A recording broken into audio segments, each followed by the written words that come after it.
Hello and welcome to EPG Pathshala. I am Drupadi Chattopadhyay from the Department of English, SNDT Women's University.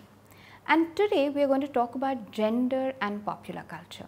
We are going to talk about gender and popular culture both in the context of theoretical positions in the West as well as its implications and theoretical positions which have emerged in India, so as to position the theoretical understanding of popular culture in our cultural, social and political context.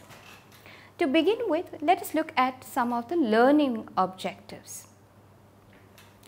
After having studied this module, the students would be able to 1. Problematize the notion of culture, process the contribution of culture studies in understanding culture across disciplines, analyze the relationship between culture and popular culture, critically estimate the role of gender in popular culture, with women not only as consumers but also producers, and then apply these theoretical positions to evaluate the gender roles in popular culture practices in India, thereby evaluating their own subject positions.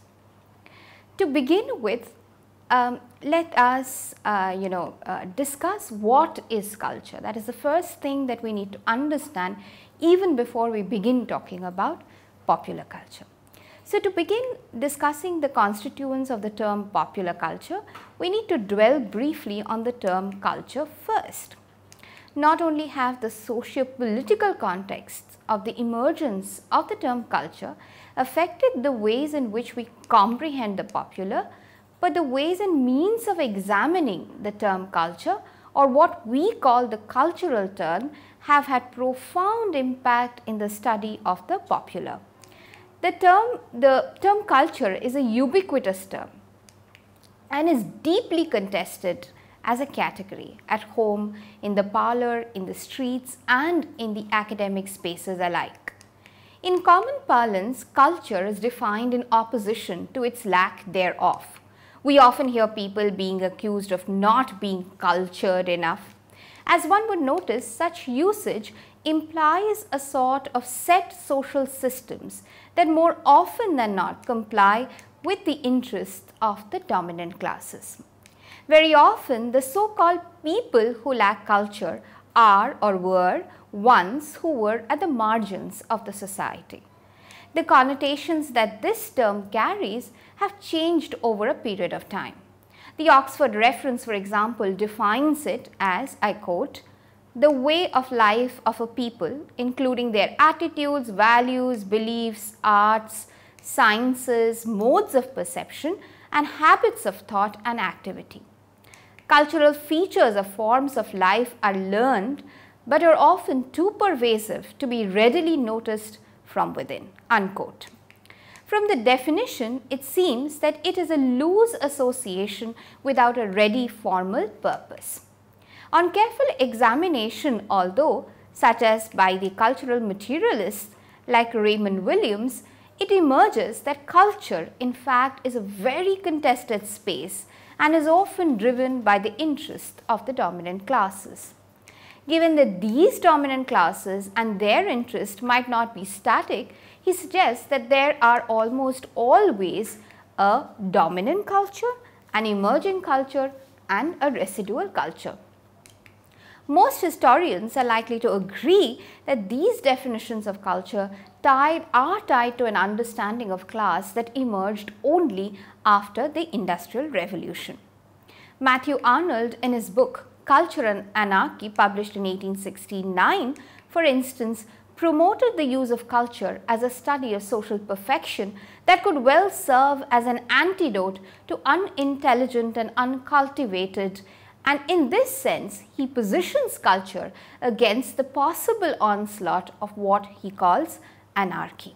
He suggested that the contemporary Victorian English society could be divided into three classes: the barbarians, Philistines and the populace. The barbarians or the aristocracy are the privileged enough to have invested themselves in appreciating and maintaining the pursuit of a true sense of beauty. The Philistines or the middle classes, on the other hand, are only concerned about making money and are completely indifferent, or in some cases hostile to beauty. The last one in this hierarchy are the populace, who are very violent and in their prejudices, and only enjoy brutal pleasures.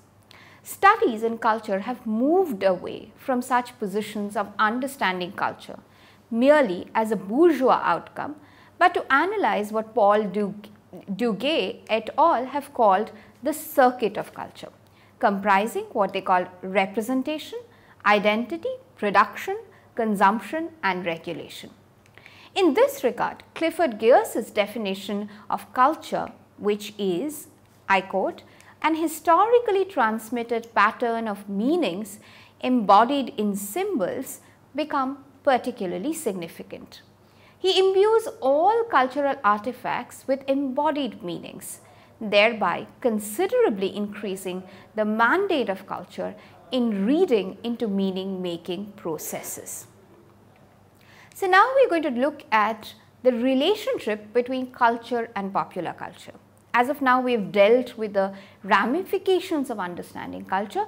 Now we are going to look at how does this understanding of culture relate with our understanding of popular culture. So in the beginning of the 1960s, a cross-cultural discipline, primarily at the intersection of the literary criticism, sociology, history and anthropology, emerged called culture studies, which was increasingly based on the possibility of closely examining social, economic, political systems which produce varied forms of cultural phenomena. So, the meanings of these cultural phenomena would be studied to understand processes of production, access and reception of social meanings. For instance, analyzing what modes of cultural productions are legitimized by society, why do social practices consistently undermine certain cultural phenomena while privileging others. And popular culture, for one, has been historically read as the proverbial other, pitted against a more genteel culture.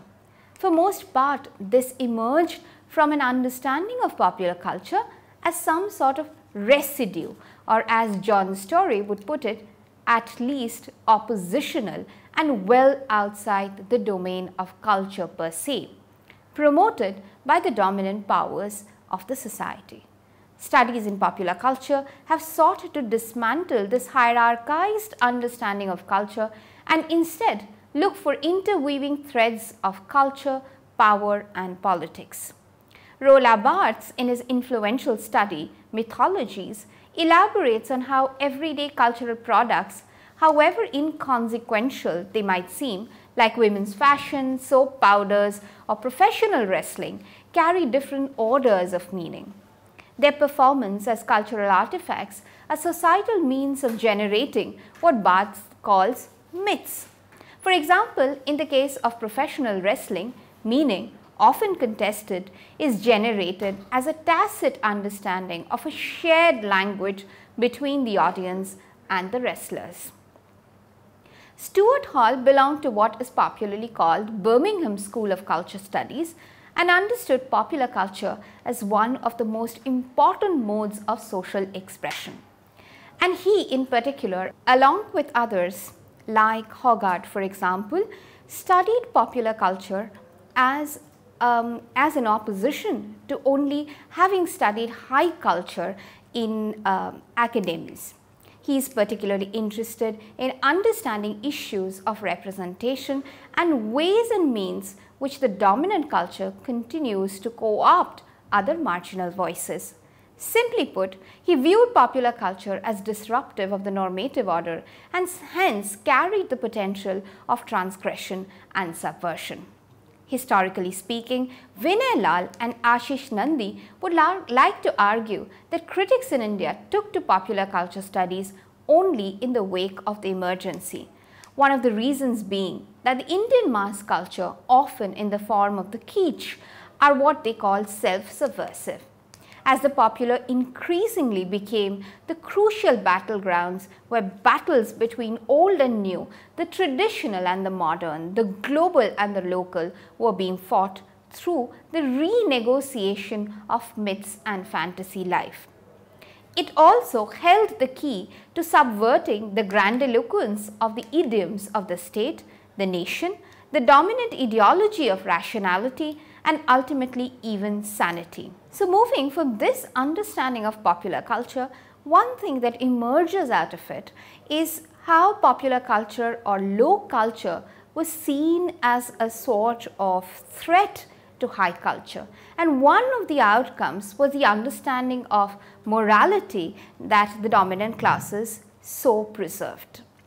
So now we are going to talk about the idea of morality and panic as is evidenced in the way that popular culture was understood. Popular culture has been routinely seen as forms of disruption that has the potential to suitably destabilize genteel forms of culture. For instance, popular culture was often associated with the notions of vulgar in the 19th century India, as has been evidenced by Shumanta Banerjee in his very influential study called The Parlour and the Streets, Elite and Popular Culture in 19th Century Calcutta. Banerjee uses a popular culture to enter the world of the colonial modern babus. Banerjee's babus found on the streets were different from the babus that one was likely to encounter in the pages of high literature, for example, Bankim Chandra Chatterjee. Found in the low cultural forms like the Jatra troops and Kobigan, rhymes and ditties and Kalighat paintings, these babus were often objects of ridicule. Using humor, the ruling elite of colonial Bengal was often critiqued in the popular literary forms. Anindita Ghosh, in her book Power in Print, Popular Publishing and the Politics of Language and Culture in a Colonial Society, which was published in 2006, continues the conversation between the elite and popular cultures in colonial Bengal that Shumanta Banerjee had started. Abandoning the highbrow Bhadralok literature, Ghosh focuses on the rapid proliferation of cheap print known as Bottala literature to understand the Bengal Renaissance. Ghosh notes that debates and discussions found in the Bottala literature suggested that the elite's discourse in proper language meant that the vulgar came to be virtually associated with marginal groups like lower classes, castes, Muslims and women. However, these marginalized groups in turn leveraged Bottala literature to critique and often destabilize the absolute norms of morality, tastes and values set by the Bhadralok elite. Now we are going to look at moving away from understanding popular as an opposition to the elite. We are now going to look at one marginal group among several groups who are represented very often in the popular cultural domain. So we are going to talk about women in popular culture and talk about the gender question now in popular culture. Gender studies in popular culture has veered towards understanding an unconscious patriarchal setup which sets little attention otherwise. Since the 1960s, women critics have constantly pointed towards how popular cultural forms not only promote certain idealized gender roles but also move towards creating ways and means of reading or appreciating them, which are then inherently patriarchal. Researchers towards understanding the role of gender in popular culture have picked on both its production and consumption. Women were seen as the primary consumers of romance novels in the 20th century. Moving away from earlier approaches, feminist interventions studying the phenomena of women reading romance novels did not dismiss them as poor cousins of the respectable novel form. Although novels in the 19th century were seldom read as a serious literary enterprise and was assigned the role of women's pastime. In an article published in 1983 called Women Read the Romance, Janice Radway examines the readership of the Harlequin romances. She refrains from rejecting the romances based on their literary merit. She rather chooses to study the larger implications of having to read fantastic romantic encounters. She attributes the avid interest of women readers to the oppressive patriarchal system which was manifested in their mundane lives full of repetitive chores. This fantasy, as she explains, is, I quote, not a fantasy about discovering a uniquely interesting life partner, but a ritual wish to be cared for, loved and validated in a particular way. Rosalind Coward's Female Desire, published in 1984, uses psychoanalytical theory to understand the conundrum of rising popularity of romance alongside the increased visibility and growth of feminism. She suggests that the fantasies in the romance novels are essentially, and I quote, pre-adolescent, very nearly pre-conscious.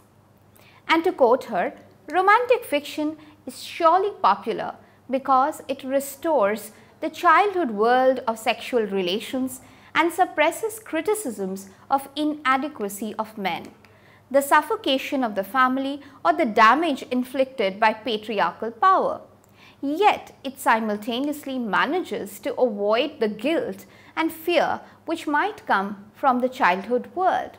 Sexuality is defined firmly as the father's responsibility, and fear of suffocation is overcome because women achieve a sort of power in romantic fiction. Romantic fiction promises a secure world, promises that there will be safety with dependence, that there will be power with subordination, unquote. Laura Mulvey, moving away from romances, now is looking towards film studies and talking about women as consumers of film.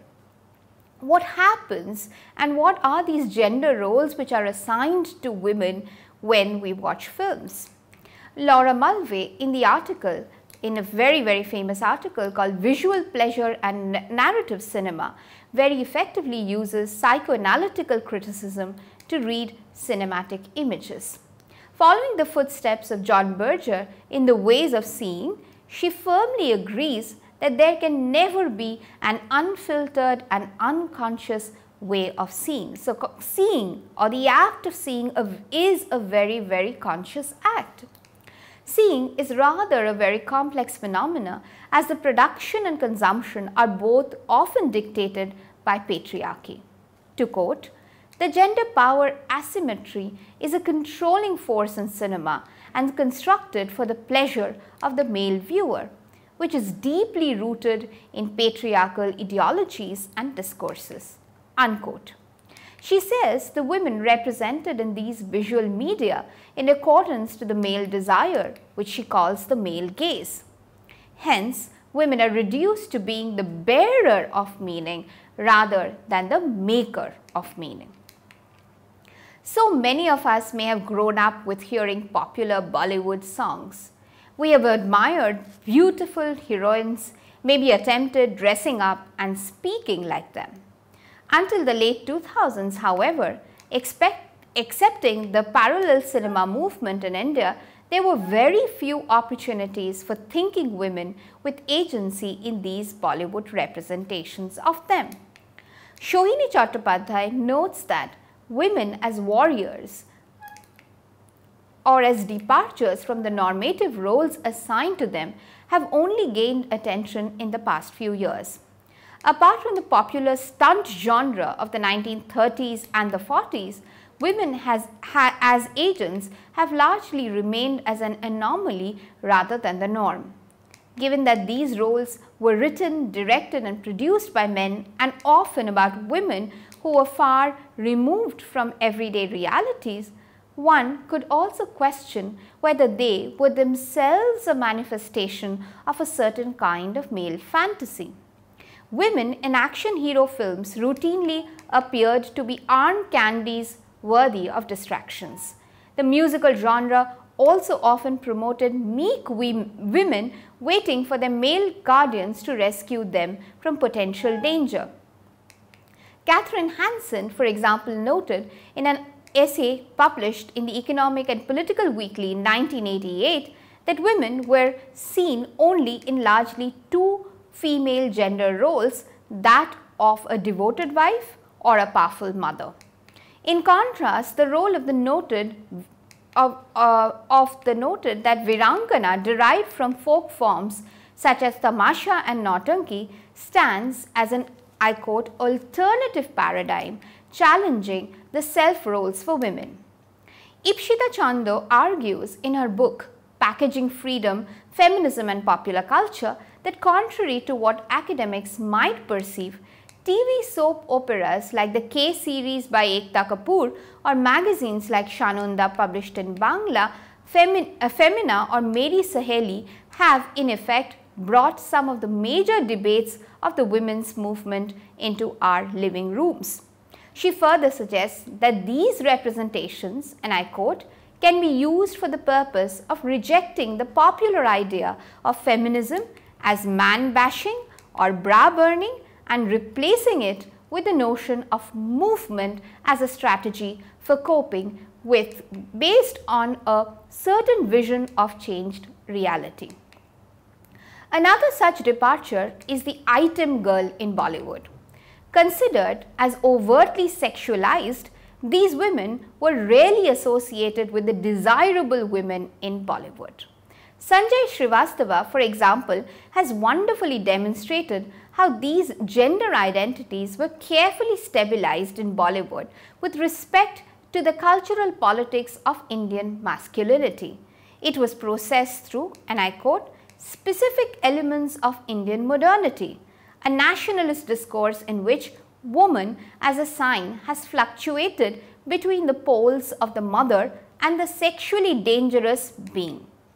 He concludes that through traditional, provincial, masculine politics or modern metropolitan nationalist discourse, the sign of the woman continued to be inscribed through masculinist ideologies.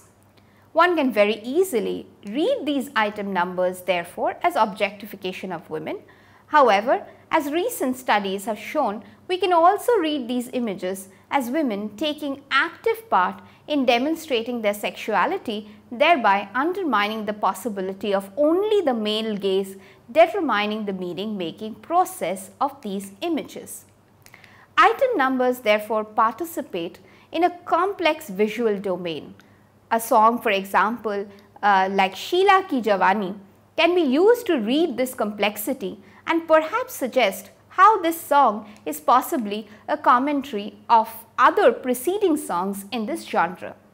The eponymous character of the song is no item girl per se, but a leading Bollywood actress, Katrina Kaif. Unlike other Bollywood item songs where women are objects of desire, Sheila openly owns her sexuality and also proclaims control over her body. She says, "I am too sexy for you, tere haath na aani." So from our discussion on certain aspects of popular culture studies, we can safely assume that popular cannot be easily dismissed as lying outside the domain of meaning-making processes of the elite or dominant culture. The examples taken have demonstrated how popular culture has been instrumental in challenging gender hierarchies, and more often than not, women have been barred from participating in the production, dissemination and regulation of gender roles of the dominant culture. The disruptive and transgressive potential of popular culture have been continuously used by women to articulate and often enter contested spaces which are otherwise denied to them. Thank you very much for watching this particular episode and being with us.